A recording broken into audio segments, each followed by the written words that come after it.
Hey, welcome to the Follow Through. I'm Pastor Fred, and great to have you with us. Have you ever thought about like what you wear and what it says about you? There are people who really realize that clothes do make a difference, right? Uniforms, perfect example of that. If you're at a gala event, a formal thing, and you probably should wear a tuxedo if everyone else is wearing a tuxedo. So a lot of it's about expectations and where it is, but it is very often a reflection of that. If you're feeling like, man, you want to impress, you're going to dress that way. If you don't really care about what you look like, you're going to throw on sweats and a hoodie, right? And you're just going to go out and who cares? Got it. So what really matters, though, it's in your heart. But Paul is going to use that analogy today to kind of talk about our lives and what really matters, all right? So here's what we're saying. Here's Colossians chapter 3, verses 12 and 13. He says, "Put on then as God's chosen ones." Okay? And he had just talked about putting on the new self, putting off the old self. He talked about putting away all these things like anger and you know, all these passions and slander and being angry and full of wrath and all that.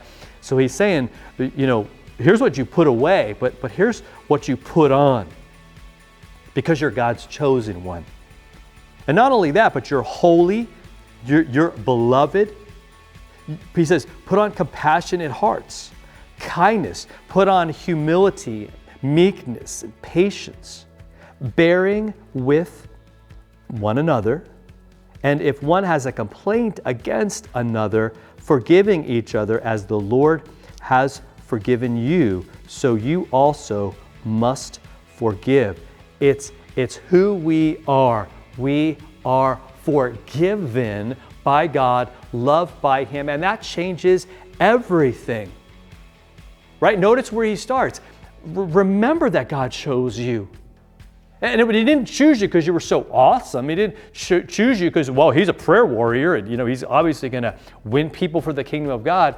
He chose us when we were dead, right? He chose dead people who were his enemies, who were objects of wrath, children of wrath. And he said, I sent my son to die for them. I choose them. I choose to give my life for them, to set them free and give them life. They are holy. They're set apart for a special purpose. They are beloved, loved by me. And so this is how we live, compassionately, with hearts that are compassionate, that are kind. Kind doesn't mean nice.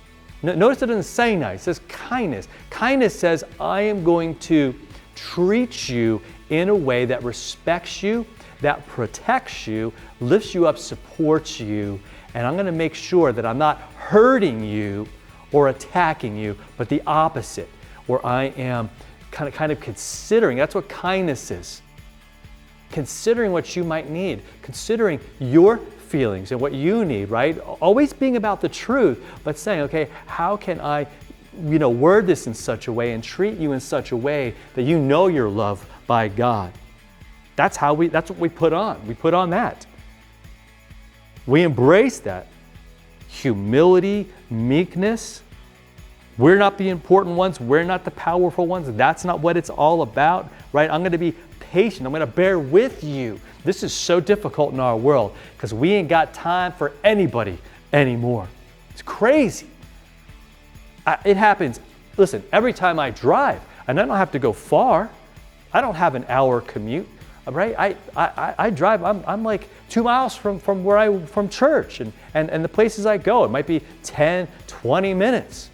Every time I go out, horns blaring, people yelling, people getting upset, right? And I'm not driving in Philly in the city. I'm out here in the suburbs. And people, and they might not be honking at me, but they're honking at somebody because they're not going fast enough, or they're at the light and they're on their phone and the person behind them's got to like, go, no, Kevin, come on, let's go. Right? And how much time elapsed? You know, maybe 30 seconds. 30 seconds. We just don't know. We don't know how to do that. Now we want everyone to bear with us. patient, be patient with me, but not with others, right? But he's saying, no, as Christians, as believers in Jesus, we step up, and this is who we are. We're going to forgive people because we've been forgiven, because this is who we are. I want you to know that today. This is who we are, and so that's how we act. You will always behave based on how you see yourself and how God sees you. And so we have compassion, we have kindness, we have patience, we have forgiveness, we have love, and that's what matters, and that's what we need. Listen, and that's what other people need.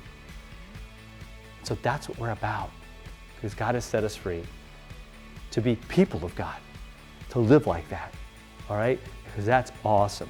So I'm hoping that helps you. I'm hoping that encourages you, and maybe challenges you even in your life, and you know, not to take things for granted and not to just kind of be on autopilot, but look at it. Okay, how does what I say affect others? Am I being forgiven? Am I showing patience? Am I bearing with others? Or am I just like everybody else, riding my horn and getting upset? Okay, I want peace for you, joy for you in Jesus.